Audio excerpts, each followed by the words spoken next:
வழிவிடுங்கோ வழிவிடுங்கோ, ஒரே ஒரு குருக்கள் வருகிறார் வழிவிடுங்கோ வழிவிடுங்கோ, ஒரே ஒரு குருக்கள் வருகிறார் வழிவிடுங்கோ வழிவிடுங்கோ, ஒரே ஒரு குருக்கள் வருகிறார் வழிவிடுங்கோ வழிவிடுங்கோ, ஒரே ஒரு குருக்கள் வருகிறார் வழிவிடுங்கோ வழிவிடுங்கோ.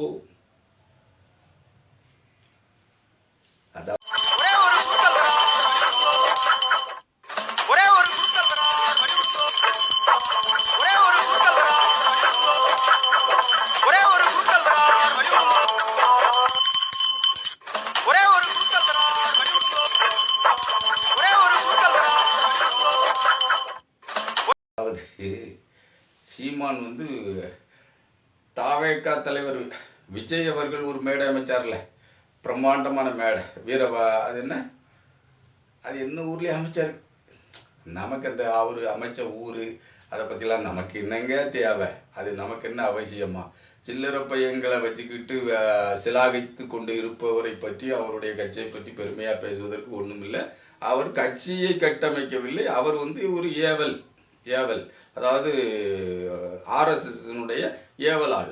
எப்படி சீமான் ஆர்எஸ்எஸ்னுடைய ஏவலாளாக இருக்கிறாரோ அது போன்று தான் ஆர்எஸ்எஸ்னுடைய மற்றொரு கரம்.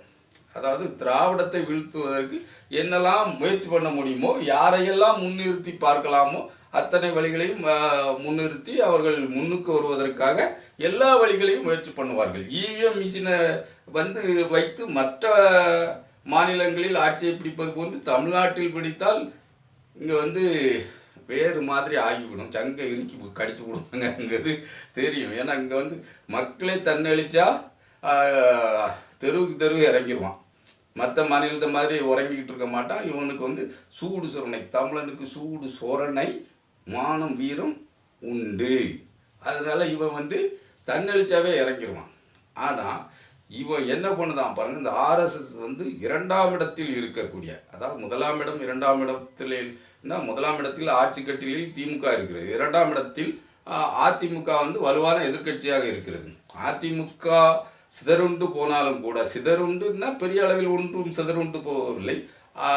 ஓபிஎஸ், டிடிவி தினகரன், சசிகலா அம்மையாருன்ட்டு பிரிவாக கிடந்தால் கூட சசிகலா அம்மையாருக்கு பெரிதான ஒரு பெரிய ஆதரவு நிலையெல்லாம் ஒன்றும் இருக்காது. அதே மாதிரி டிடிவி தினகரன் 3% வாக்குகள் வேணுமா வாங்குவார். மற்றபடி ஓபிஎஸ் அதையும் அவரால் வாங்க முடியாது, அவருக்கு அதுவும் முடியாது. அவர் தன்னுடைய வளங்களை காப்பாற்றிக் கொள்வதற்காக பிஜேபியை தொங்கிக் கொண்டிருக்கிறார். அதில் எந்தவித மாற்றமும் இல்லை. அதுதான் உண்மை, அதுதான் பேருண்மை அப்படின்னு வச்சுக்கிட்டுங்களேன். அதனால அவர் ஒரு பெரிய அளவு வாக்கு சதவீதத்தை அதிமுகவில் இருந்து கரைத்து விட மாட்டார். ஆனால் எடப்பாடியாருடைய தலைமையும் அத்தனை சீராக இல்லை.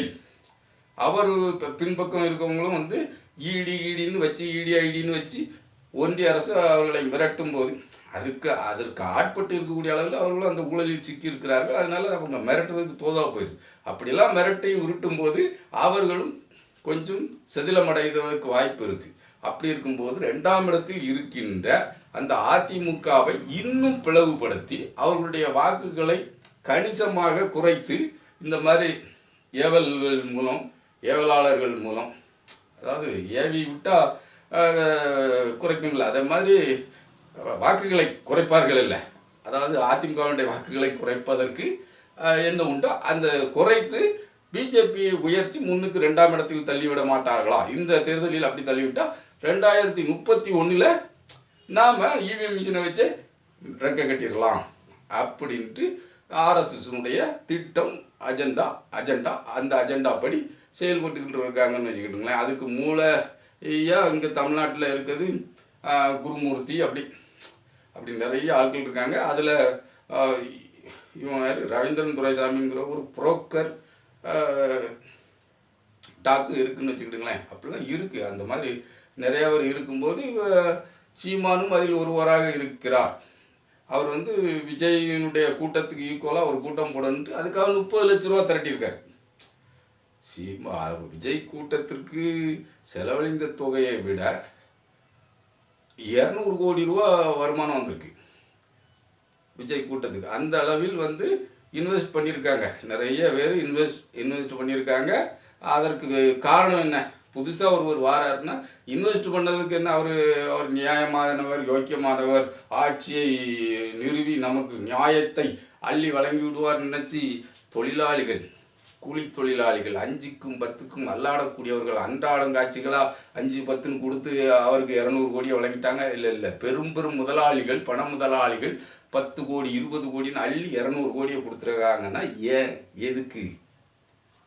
ஒன்றியம் கையை காட்டுது, அவங்களுக்கு பணத்தை கொடுங்க, நாங்கள் போட்ட ஆளு தான், கொடுங்க, மேலே வரட்டும், எல்லாம் நாங்கள் பார்த்துக்கிடுவோம், உங்களுக்கு எதுவும் பிரச்சனை இல்லாமல் ஐடி இல்லாமல் பார்த்துக்கிட்டோம் அப்படின்னு அவங்க ஊக்குவிக்காங்க, அதனால கொடுக்காங்க.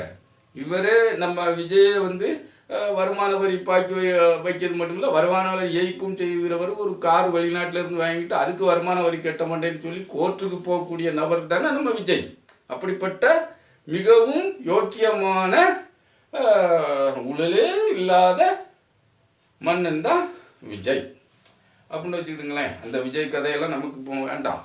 ஆனால் அந்த விஜய் மாநாடு எப்படி நடத்தினாரோ விக்கிரவாண்டியில், அந்த மாதிரியான மாநாட்டை இவரும் நம்ம பிரபாரன் பிறந்த நாள் மாவீரர் நாளில் நடத்தி கொண்டு வந்துட்டு நம்ம சீமானும் அதே மாதிரி மேடை அமைத்து அப்படி நடக்காரு. உள்ள சிவப்பு கம்பளம் விரித்து ஒரே ஒரு குருக்கள் வருகிறார், வழிவிடுங்கோங்க மாதிரி தான் நடந்து போகிறாரு. அது அவர் எப்படி நடந்தாரோ அதே மாதிரி நடக்காரு, கொஞ்சம் ஓடி பார்க்காரு. ஐயோ, அந்த கூத்தை சொல்லி மாளலை, இருக்கட்டும், அது அவருடைய பயணங்கள் அப்படி தான் இருக்கும்னு வச்சுக்கிட்டுங்களேன்.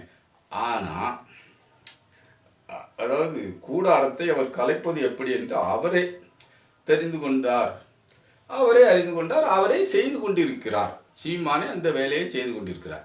இப்போ ஒரு நண்பர், நமக்கு நண்பர் இல்லை, அவருக்கு நண்பர், அவரை திட்டுறாரு பாருங்க.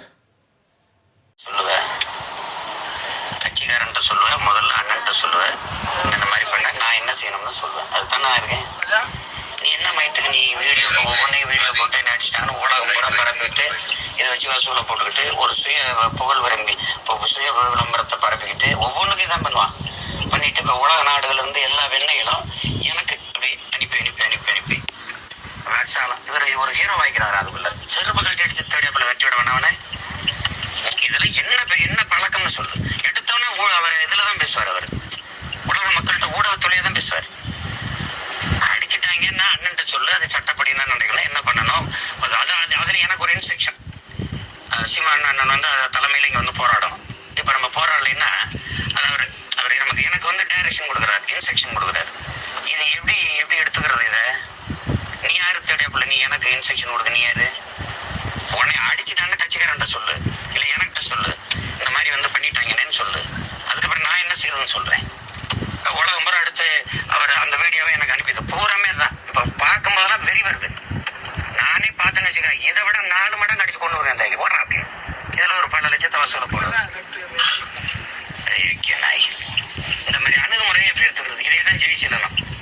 நம்மகிட்ட கேட்கறதே இல்லை. அவரா போட்டு இவ்வளவு வசூலாச்சு, இவ்வளவு வந்துச்சு, இவ்வளவு போச்சுன்னு எவனோ ஒருத்தன் கணக்கு போட்டுருக்கேன் அன்னைக்கு. எனக்கு அதாவது கட்சின்னா கட்சி தானே பேசணும். நீ எதுக்கு இந்த இதை யாருக்கு போடுற, இந்த வீடியோவை யாருக்கு போடுற?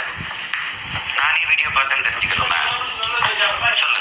அவரோட பேசணும், அந்த தேவையா தானே என்கிட்ட பேசணும். நான் ஏன் அவன்கிட்ட பேசணும்? சொல்லு. கட்சினா கட்சியில நல்லது கெட்டதை பொறுப்பா இருக்குது நானா இல்லை நீங்களா? அப்ப நான் தானே, நீ என்கிட்ட தானே சொல்லணும்.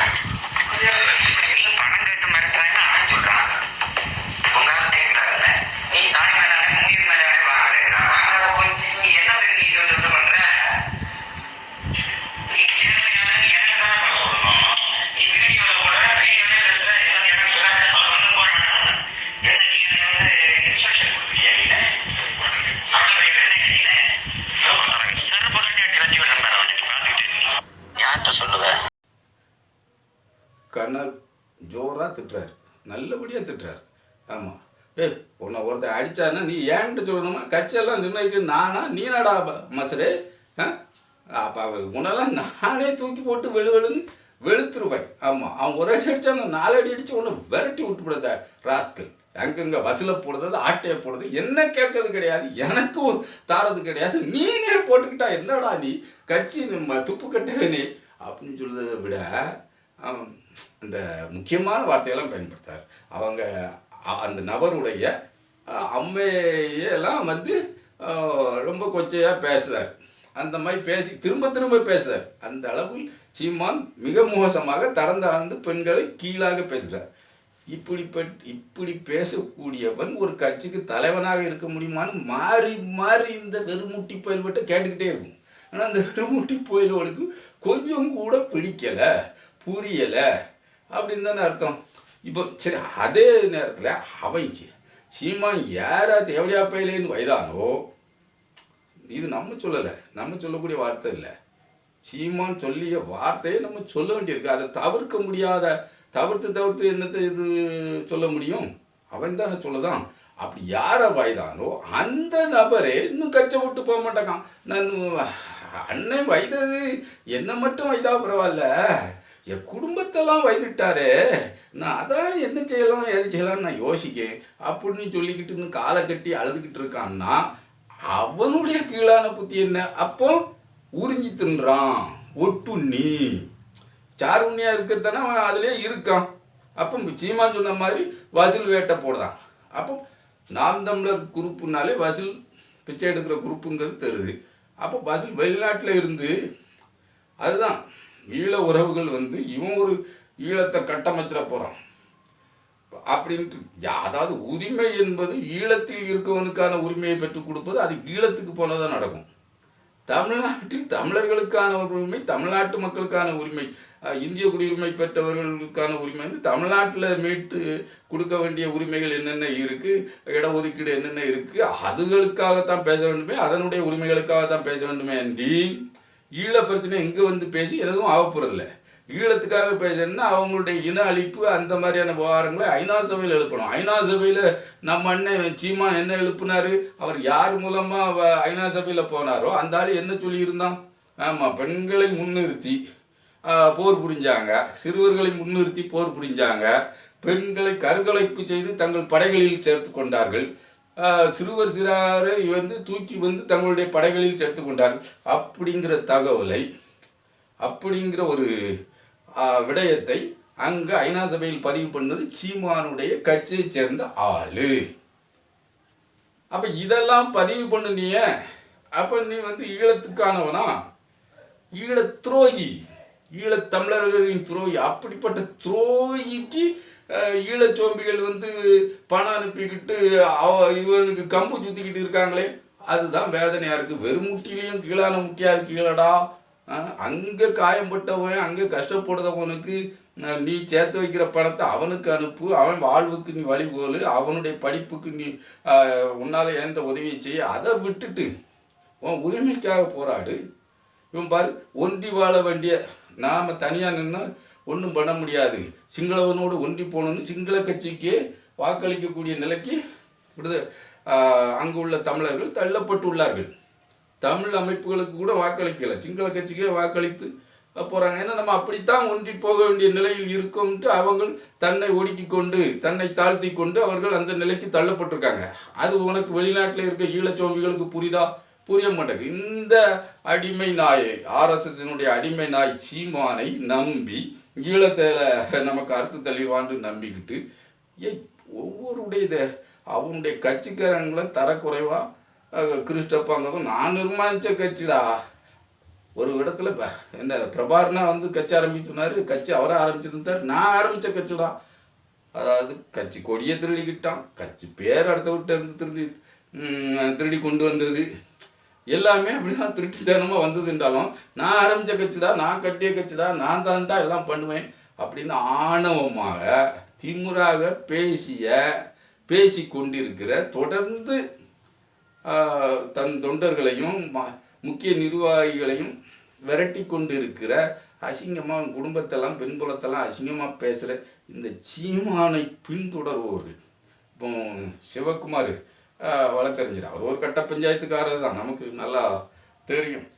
நம்ம சீமான் கூட்டத்துக்கு போகும்போது அவர் வீட்டுக்கு சீமான் போயிருக்கார், நம்மளும் பின்னாடி போயிருக்கோம். அந்த வகையில் சீமான் சிவகுமார் எப்படி ஆளுங்கிறது நமக்கு ஓரளவுக்கு விளங்குன்னு வச்சுக்கிடுங்களேன். இப்போ அவரே மாவீரர் நாளுக்கு போகலை, பிரபாகரன் நாள் பிறந்தநாள் கொண்டாட்டத்துக்கு சீமான் வச்ச நிகழ்வுக்கு போகாமல் அவர் ராஜீவ்காந்தி அவர்கள் திமுகவில் இருக்கக்கூடிய ராஜீவ்காந்தி அவர்கள் முன்னாள் நாத்தாக்காவில் இருந்தவர் அவர் கலந்துக்கிட்ட ஒரு கல்யாண நிகழ்வில் கலந்துக்கிட்டாருன்னா அப்போ அவரும் தலையை பிடுங்குறாருங்கிறது தெளிவாக தெரியுது. காரணம் சீமானுடைய லீலைகள் தான்.